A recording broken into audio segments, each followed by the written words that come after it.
This is the Woo Report. The Woo Report.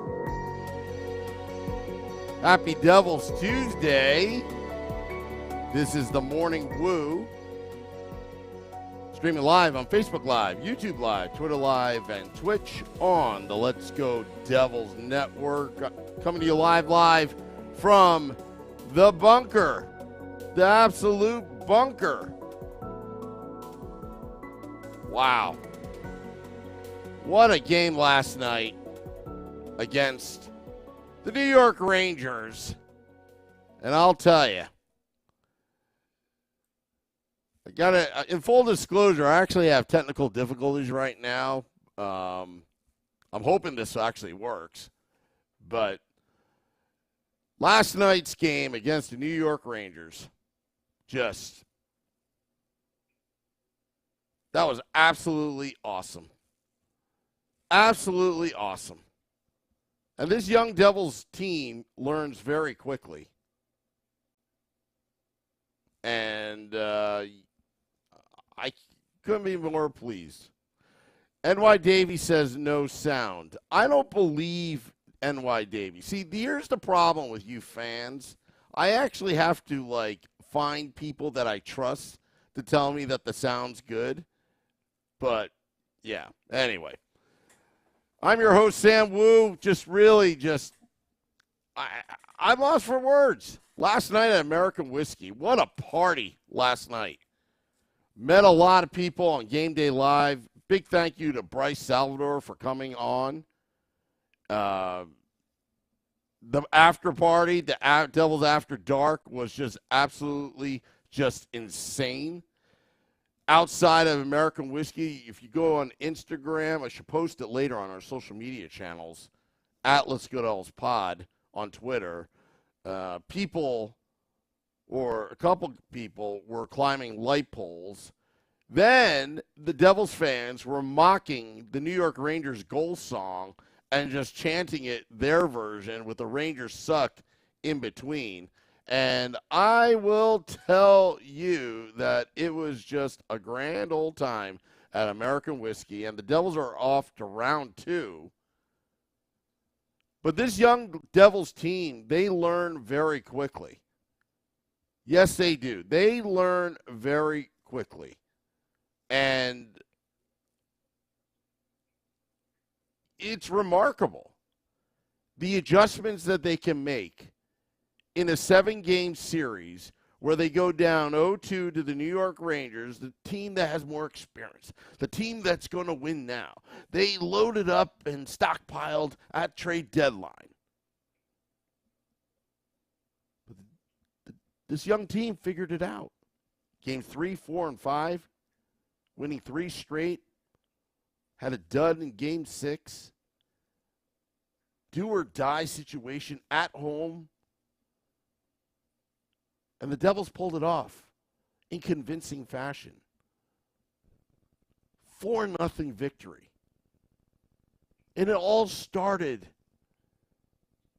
with Andre Palat. Remember that $6 million man during the regular season where a lot of Devils fans were saying, why did we sign this guy? And I kept telling you, wait till the playoffs. Scotty was even saying, wait till the playoffs. Palat, with sheer will and skill, shorthanded, with Adam Fox and Chris Kreider riding him, he was able to sneak that pass off to Mikey McLeod, and McLeod put it home for a 1-0 lead last night. Boy, did the young Devils learn quickly that they had to go back, play hard, and go hard to the net. Pass Shesterkin. And then Johnny Marino taking it to the net, wasn't able to get it through, but Tatar was there to get that second goal and the relief from Devils fans. Max says he's thinking about going downtown Boston in his Devils jersey today. I think you should. By the way, where's Pavel Zacha right now? I think Eric Holla. Didn't I tell you Eric Holla? Eric Holla is on a tear. Now, I think that trade that Tom Fitzgerald made is looking pretty good for the New Jersey Devils. I think the New Jersey Devils have found themselves a nice veteran player who is stepping up in the playoffs, that works well with Jack Hughes. I like Eric Holla. And I told you that second half of the season, going towards the playoffs, watch out for Eric Holla. Right now, I believe he leads the New Jersey Devils in goals in the playoffs. And remember what Beer Baron said about Zacha in that Game 5 when the Florida Panthers scored that goal in overtime past Allmark. No help from Zacha on that sequence. You don't really see you really don't have these problems with Eric Holla. He'll give you 100% all the time. And I will tell you, the young kids are emulating what the veterans are doing by example. Palat, Holla, I would even put Brendan Smith in there. I would even put Tatar in there. This is a young team. But how about Jack Hughes just absolutely just giving it his all? I love 120% effort in the playoffs. That's why we watch the playoffs, for that effort. And I'll tell you right now, this is how awesome it is to beat the New York Rangers. They are supposed to win now. They had all the pressure, the Rangers, of expectations, which was created by themselves. Not by the fans, not by the media, but by themselves. And only for the Devils to be ahead of schedule in their development, all to blow it up like what Tom Wilson did a few years ago to the New York Rangers.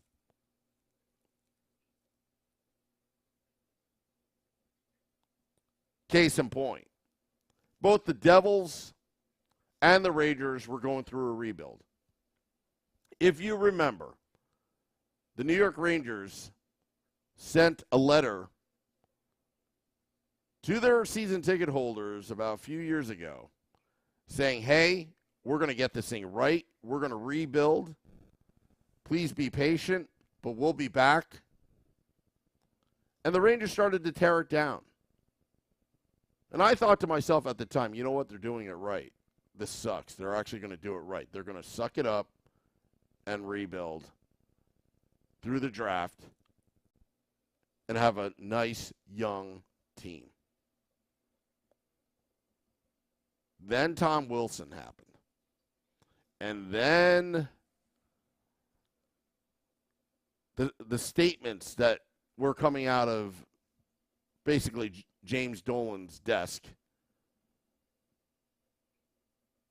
about Tom Wilson, and then the Rangers blew it up, their rebuild. And they wanted to expedite it.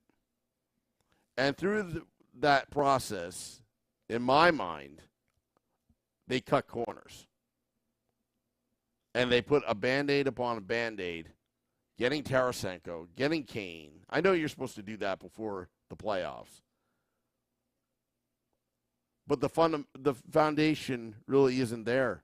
Their kid line, are you kidding me, is nowhere in comparison what the New Jersey Devils have on any of their lines. Capocacco versus Jack Hughes, we know that story. How about Lafreniere versus Dawson Mercer? I would take Dawson Mercer in a heartbeat over Lafreniere. Not saying he's a bad player, but you know what? If you're going to be the first overall, you got to step it up, and not just play on the kid line.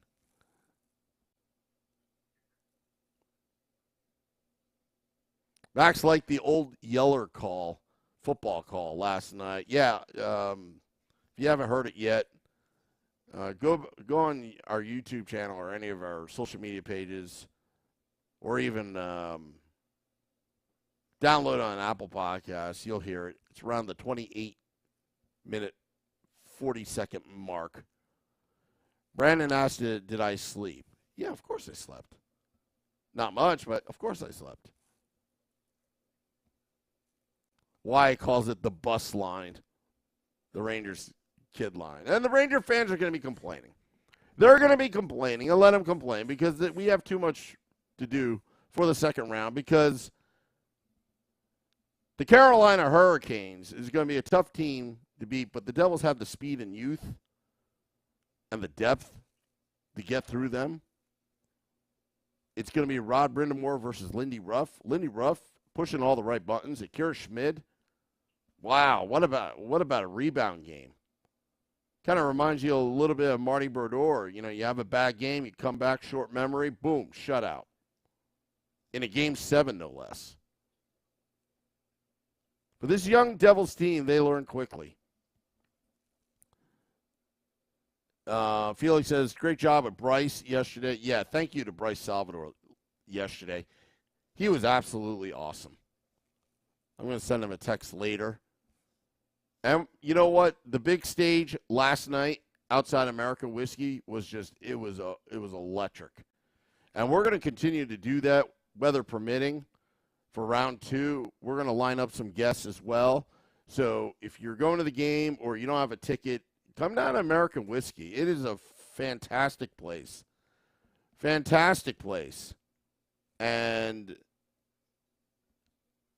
I'll tell you, you know what?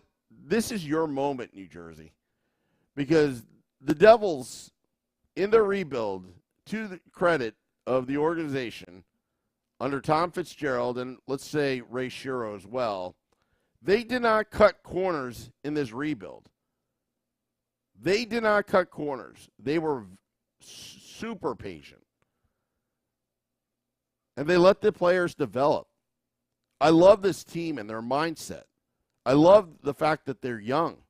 I love the fact that they're going to be here for a very long time, Jack Hughes, Nico Hischier, Dougie Hamilton. We haven't even scratched the surface with Luke Hughes and Simon Nevitz. I'll even put Chase Stillman in the mix. You know, just all these young prospects that are going to have eventually an impact, like Nemitz and Hughes, on that defense for your New Jersey Devils. Dawson Mercer earning his pay.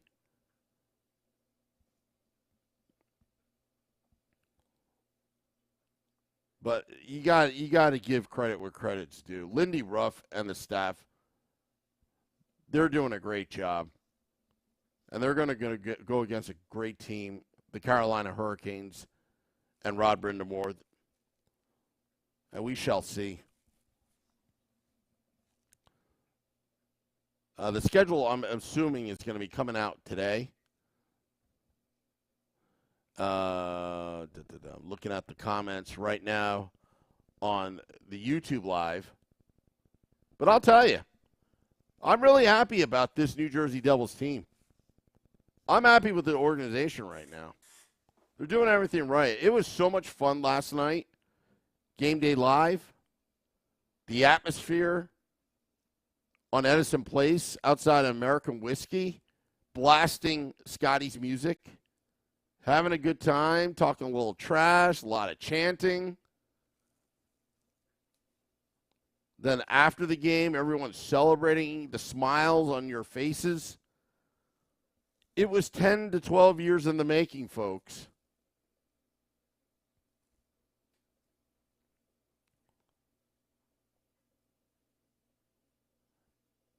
And enjoy it. Enjoy watching the Ranger fans suffer. Enjoy the fact that your New Jersey Devils have won a playoff series and now has advanced. I told this story on the podcast, games 1 and 2, how cocky those Ranger fans are. And I told the story where I really wanted to punch one of them. But obviously, we can't be doing that, right? But I said, you know what? Karma does all my dirty work. So when that Ranger fan was like, bye-bye, bye-bye, we got a 2-0 lead, bye-bye, when I left my seat, I'm sure he is miserable this morning. What goes around comes around. That's all I have to say about that. So the water cooler talk in your office or at work, and you've got that Rangers fan, it's your time to shine. Rub it in a little bit. Nothing wrong with that. But can this team actually get to the Stanley Cup? I think they can. With Boston knocked out and Colorado knocked out, and with the teams left in the Eastern Conference, it's going to be the Eastern Conference. If you can get through the Eastern Conference, I believe the Devils can win the Cup. And their youth, their unlimited amount of energy, where you can pound and pound and pound your opponent in a 7-game series and wear them out. The Rangers were worn out in the end. They did not have enough gas to keep up with the New Jersey Devils. So you kind of have to chip away at it and not worry about the first 2 games of the series. It's not how you start, it's how you finish. And the Devils finished on top last night and in the series. But what an evening. What an evening. So the Devils are going to travel to South Jersey, called Raleigh, North Carolina, Wednesday. I believe it's a 7 p.m. Eastern start. My buddy, intern Rob, has already secured tickets. Max says, Sam, Toronto won't be easy, not Carolina. They are 75% strength with injuries. Yeah, I agree. But Carolina is still dangerous just because they're coached by Rod Brindamore. They're going to be well prepared. That I could tell you. They're a well-conditioned team. That I could tell you. And they've got the experience as well. But I don't think it really matters when you play the New Jersey Devils. Because the variable, the X factor is they don't know any better. They didn't even know that they're not even supposed to be in the playoffs this year. They were supposed to be on the cusp. They didn't know any better. They didn't know any better that they weren't supposed to come back down 0-2. We saw all the percentages, what the analysts were saying. That's almost impossible to come back from 0-2. And what do? They beat the Rangers in 7 at home in front of the home crowd. And congratulations to the 7th skater, the New Jersey Devils fans that supported this team throughout the year and last night, giving the Devils an edge for that victory. And you must come with the same intensity against the Carolina Hurricanes. You're playing redneck hockey. You got to show them who's boss.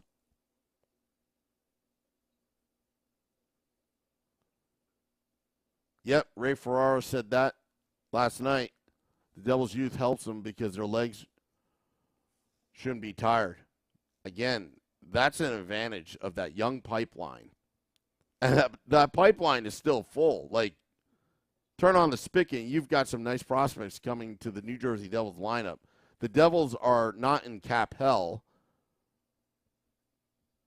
They have a great salary cap culture, starting with Jack Hughes with that $8 million 8-year contract.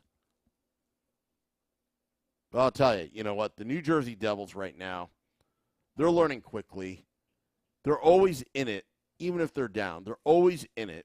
They're fun to watch. They are the league's darling. And teams beware, they should be scared. And I hope they play Toronto because I like to get revenge on November 23rd, what happened that night when the officiating took that game and the streak away from us the day before Thanksgiving. I'll be eating chicken fingers at the arena and at American Whiskey as well. Ted's at work, and he has to do this low-key. Great time with you, Ted. Ted, good friend of the podcast, hardcore. I helped charge his phone last night at the bar. I figured it out. I actually had an adapter. But, yeah. And all the fans that I met last night, that was just brilliant. It was awesome. It was just amazing. Meeting a lot of fans, taking pictures. The Rangers suck sign went around. It traveled, got it back. Had a little incident with the Ranger fan on Devils After Dark, but that's okay. No harm, no foul. No, we throw burgers at Lazar, chicken tenders at Holla. Anyway. Last night was life-affirming, says Antu Skydancer. It was.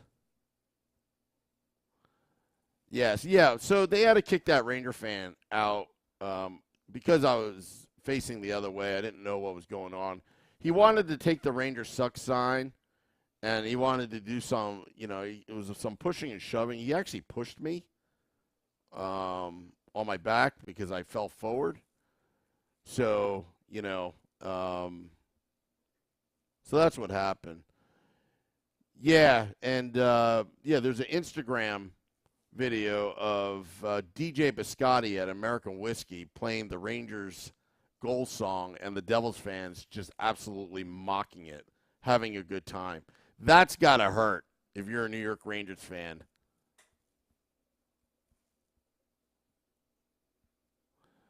What happened to Chico not attending post-game? Not sure, Dennis. Not sure.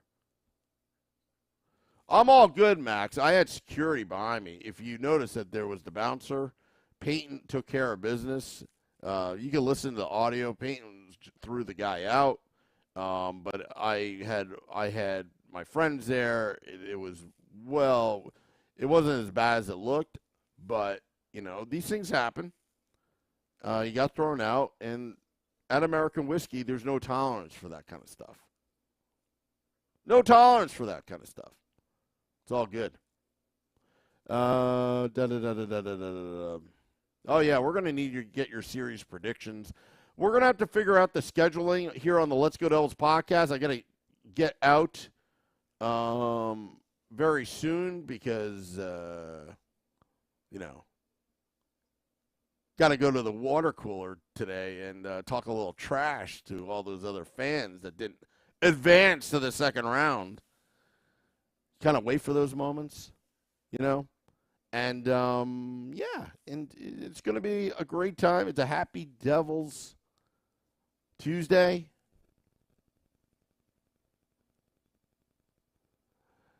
Oh, Kira Schmid. Schmid happens. Want to thank all those tuning in to this Woo Report. Playing the music right now. I can't even hear it in my ear. I had to set up this morning. Trying to figure this one out. But, yeah. Just want to thank all those tuning in to this podcast. Dropping the podcast in about half an hour. You got to listen to that Bryce Salvador interview again and all the football calls, because last night was just one for the ages here on the podcast. And here on the Morning Woo, right now it's still the Woo Report, but you're going to get both. We're going to have to figure this one out because I never thought that talking Devils hockey in the morning would be so much fun, actually, when you roll out of bed and then you do this. Actually, I did take a shower because, I didn't want to look like, I hadn't showered and on air, didn't want to look jalopy. But thank you, everybody. Thank you, everybody on the YouTube Live, Facebook Live, everywhere, Twitter Live. You guys make my day. And talk a little trash today. This is the Morning Woo on the Woo Report. Till next time, let's go Devils.